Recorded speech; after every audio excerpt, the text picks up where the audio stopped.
So I hope that you have finished answering the questions, all 10 questions within this 15 minutes. So let us discuss the solutions of these 10 questions. Okay. So the first question is from electromagnetic theory from the topic transmission lines. I'll read out the question for you.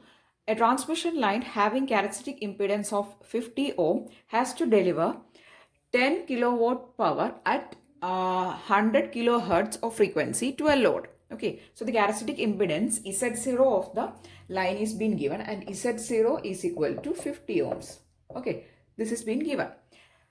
Now the power delivered is also being given. Power is equal to 10 kilowatt. Okay, maximum permissible value of RMS current anywhere along the line is 20 ampere. So the current I is equal to 20 ampere. What is the maximum VSWR that can be tolerated on this line? So we don't need impedance or anything. We need to find what is the VSWR. Okay, so how to reach this VSWR from this much of data?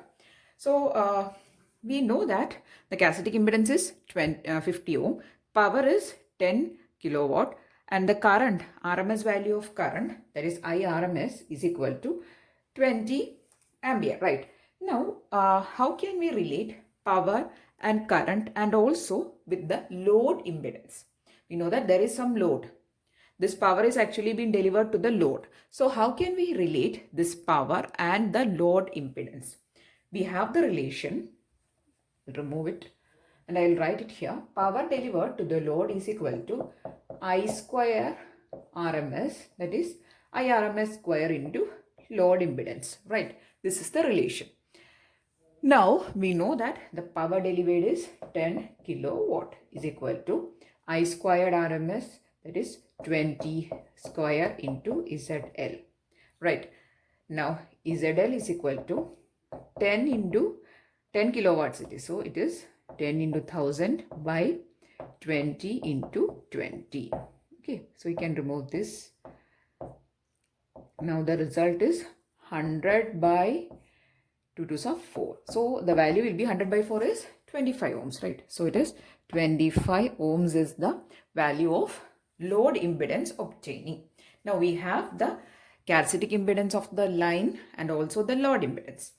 Now if we have Z0 and ZL, I'll write the values. ZL is obtained as 25 ohms and Z0 is given the question as 50 ohms. Now if these two values are being given, we can find the reflection coefficient. So I have discussed in the formula revision videos and also in a lot of previous year question discussion videos how to find the reflection coefficient tau if you have these two values. Okay, so the value of reflection coefficient is ZL minus Z0 by ZL plus Z0. Okay, so this is the relation to find the value of your reflection coefficient tau is equal to ZL minus Z0 by ZL plus Z0. Okay, so you can write it as 25 minus 50 by 25 plus 50. Okay, and you will be getting the value of reflection coefficient as it is actually negative value, right? Since it is in the numerator, it is a negative. It is a negative 1 by 3 is the reflection coefficient. Okay, so the reflection coefficient obtained is, that is, if you solve 25 minus 50 by 25 plus 50, the value obtained is minus 1 by 3. Now, the equation for finding the VSWR from the reflection coefficient is, I'll write it for you. VSWR, which is voltage standing wave ratio, is equal to 1 plus mod tau by 1 minus mod tau. Okay, this mod is very important because in this question we have obtained the value of reflection coefficient as negative, but we don't have to take the sign of the reflection coefficient. We only require the modulus value or the magnitude value. So you can substitute it as 1 plus 1 by 3 by 1 minus 1 by 3. That is 4 by 3 by 2 by 3, or you can cancel out the 3, 4 by 2, which is 2. So the value of reflection coefficient is actually substituted here, and we have obtained the value of VSWR here, and the answer obtaining is option A, which is 2 is the value for voltage standing wave ratio. Okay, so the answer for this question is option A, which is 2 is the maximum VSWR tolerated by this particular line. Okay, now moving on to the next question. The current flowing through a capacitor in an AC circuit is dash. Okay, I have only written the answer here because the options were pretty easy, and also it is there is no much confusion. The answer for this question is displacement current. Okay, so the displacement current is actually the current flowing through the capacitor in an AC circuit. Okay, whenever the capacitor is being used in an AC circuit, the current flowing through is a displacement current. The displacement current is actually the result of permittivity, and it exists whenever the electric field E changes with time. Okay, so this displacement current is resulting from the permittivity. Now, when a capacitor is being used, you know that a capacitor consists of two metallic plates.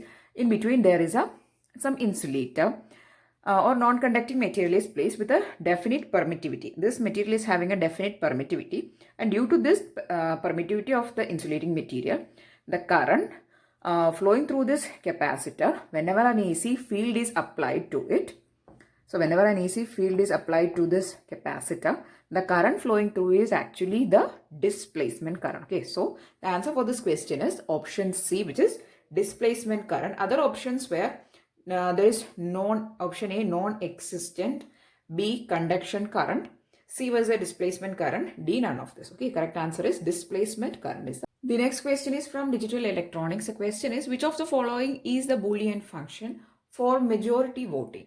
Here A, B, C are inputs, Y is the output. Okay, so we need to find a majority voting function for that is out of which is a majority voting function. Now, what is actually a majority voting function? Majority voting function means, consider if there are three inputs. The inputs are A, B and C. The function, the output function Y is said to be a majority voting function. Means the output is only one when at least two or more number of inputs is 1. That is, if there are three inputs, at least two of these has to be 1. That is, it has to take input 1 to make the output function as 1. Only then the function is called a majority voting function. I hope it is clear. So at least if A and B or A and C or B and C, two of these inputs at least has to be 1 to make Y is 1. Okay, so that is a majority voting function. Now let us analyze the options.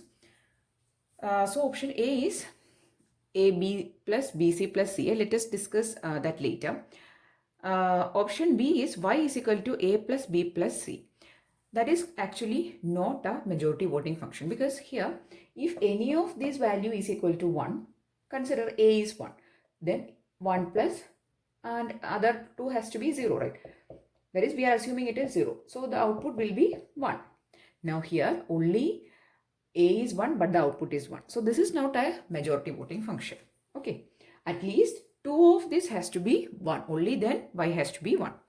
Then next one is A plus C. Again, that is not a majority voting function, because here we are not even considering the third input.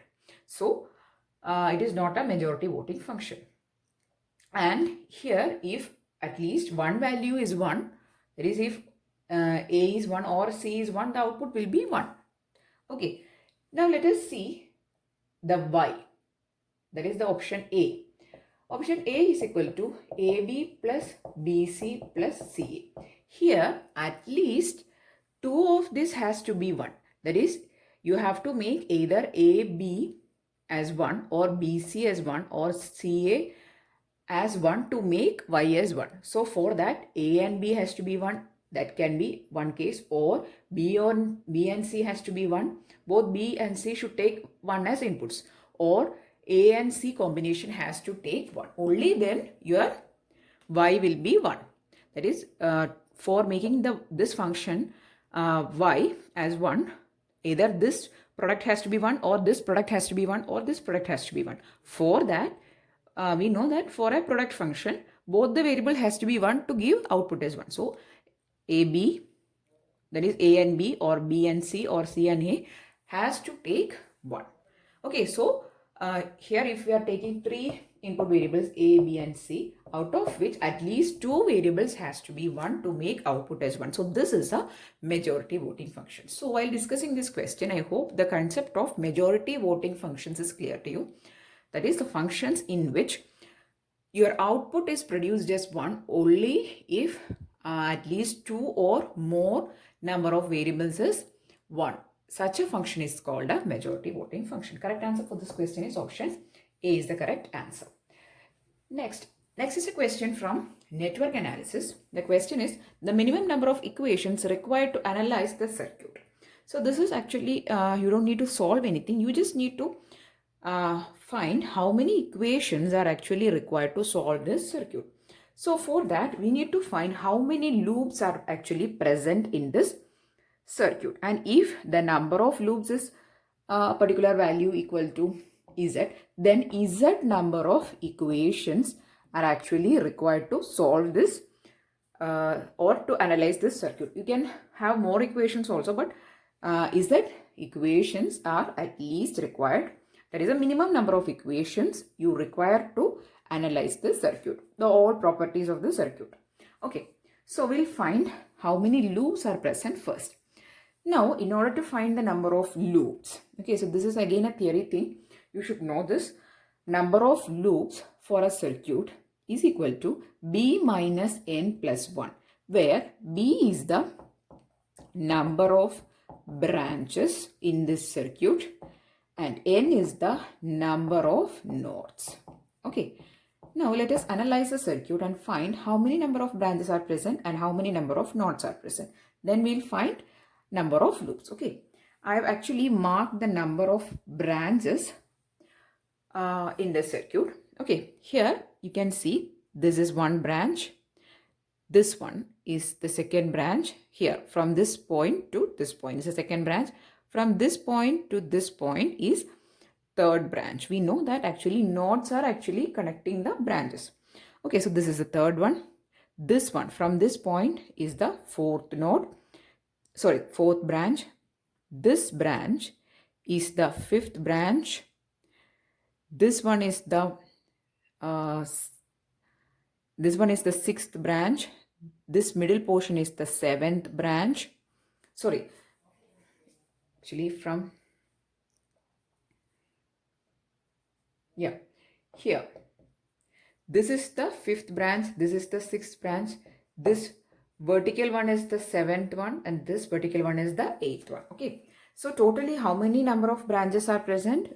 B is equal to 8. Totally 8 branches are present. Now let us see how many number of nodes are present. Number of nodes here in this circuit is, I'll circle all the nodes. Okay. This is node 1.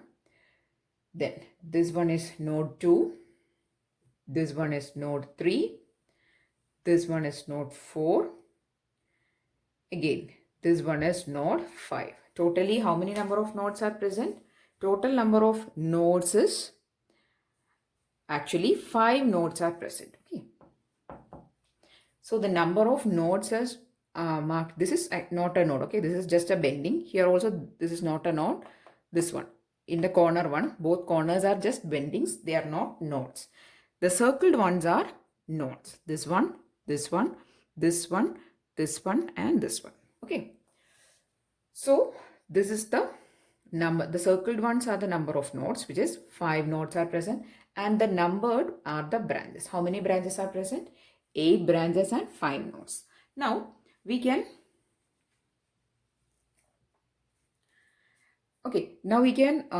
find the number of loops. That will be equal to 8 minus 5 plus 1. 8 minus 5 is 3 plus 1 is 4. Okay. So 4 number of loops are actually present in this circuit. Okay. So if the number of loops is 4, then how many number of equations how many number of equations are required? Minimum number of equations required is This is a minimum one. Okay, minimum number of equations required is 4. The options were 3, 4, 6 and 7.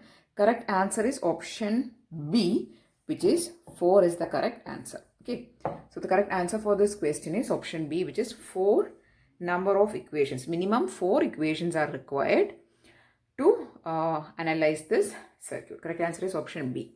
Okay, so I hope how to identify the branches and how to identify the nodes concept is clear to you. The next question is from a series RLC circuit. The question is, a series RLC circuit has a resonance frequency of 1 kilohertz and a quality factor of 100. RLC values are doubled. New quality factor, that is Q, is dash. Okay, so the equation for finding the quality factor, Q is equal to 1 by R into square root of L by C. This is the equation for finding the quality factor.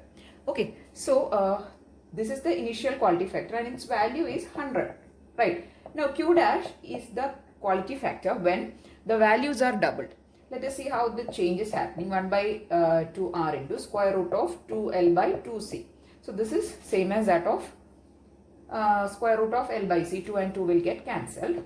Okay, so you can write this term is equal to 1 by 2 into 1 by R square root of L by C, which is nothing but 1 by 2 Q it will be. Okay, so I'll write it here itself. So this is nothing but 1 by 2 Q, which is your previous quality factor. The previous quality factor is nothing but 100. So what is the new quality factor? The new quality factor Q dash is equal to 1 by 2 into 100, which is equal to 50 will be the new quality factor.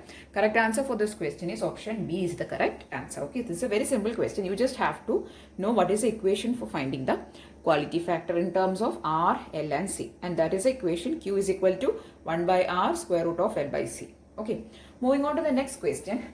The question is from Electronics, Devices and Circuit, EDC. The question is, the intrinsic area concentration of silicon at 300 Kelvin is 1.5 into 10 raised to 16 per meter cube. If after doping, the number of majority carriers is 5 into 10 raised to 20 per meter cube, minority concentration is dash. So this is nothing but mass action law. In the formula revision, we have discussed about this, and also while doing a lot of questions we have discussed about this. Majority concentration into minority concentration is equal to Ni square, where Ni is the intrinsic carrier concentration. Okay, just substitute in this and find the value of minority carrier concentration. What is the majority carrier concentration? It is 1.5 into 10 raised to 16. So 1.5 into 10 raised to 16 into its square, right? So 1.5 into 10 raised to 16 by, what is the majority carrier concentration?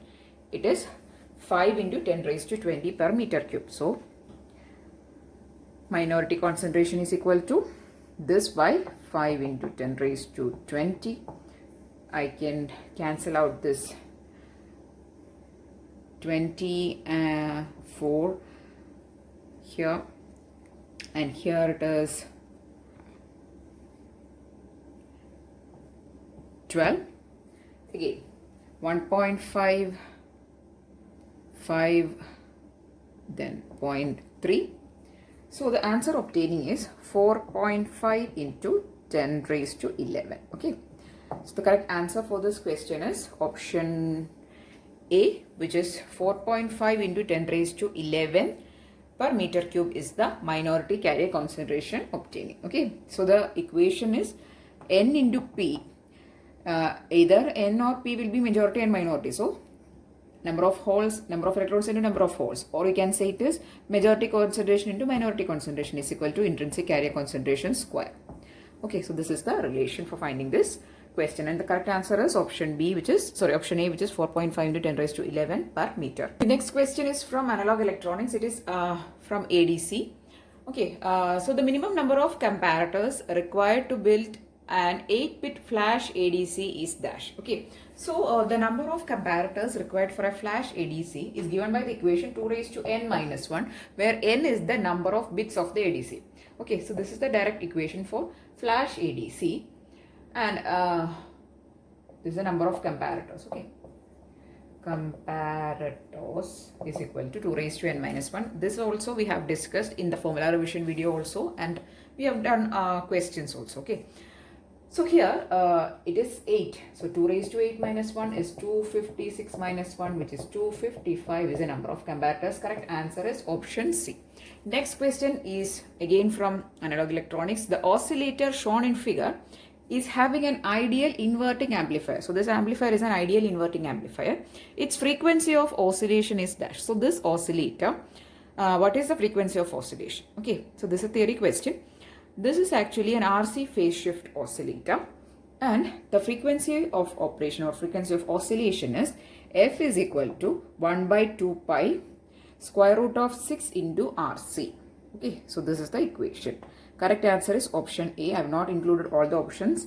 Correct answer for this question is option A is the correct answer, and this is a RC phase shift oscillator. Okay, please note this down. Correct answer is option A is the correct answer. The next two questions are from microcontroller and microprocessor subject. First question is, what do you mean by micro in microcontroller? Okay, I have not again included the options because it is a theory question. Okay, micro means it is 10 raised to minus 6, and this micro is actually used for indicating the micro technology. It is a fabrication technology we use for manufacturing of these processors, and here the micro is actually the distance between two element transistors. We know that the base of all these microcontrollers and microprocessors and everything are transistors, right? So the distance between these two transistors in a microcontroller will be in the range of 10 raised to minus 6. It will be very close. So that is indicated with the help of microcontroller. Micro means the size of there is a distance of separation between two element transistors. So the correct answer is B, which is distance between two transistors. Next question, program counter stores what? It is a very simple question. Program counter register or program counter is storing the address of next instruction to be executed. So there will be a lot of instructions to be executed, and it stores the address of the next instruction to be executed. Okay, so that is the value present in a program counter. So whichever instruction the processor is next executing, its address will be present in the program counter. So that is the answer. Answer is option B, address of the next instruction. Okay, B is the correct answer. So these are the questions.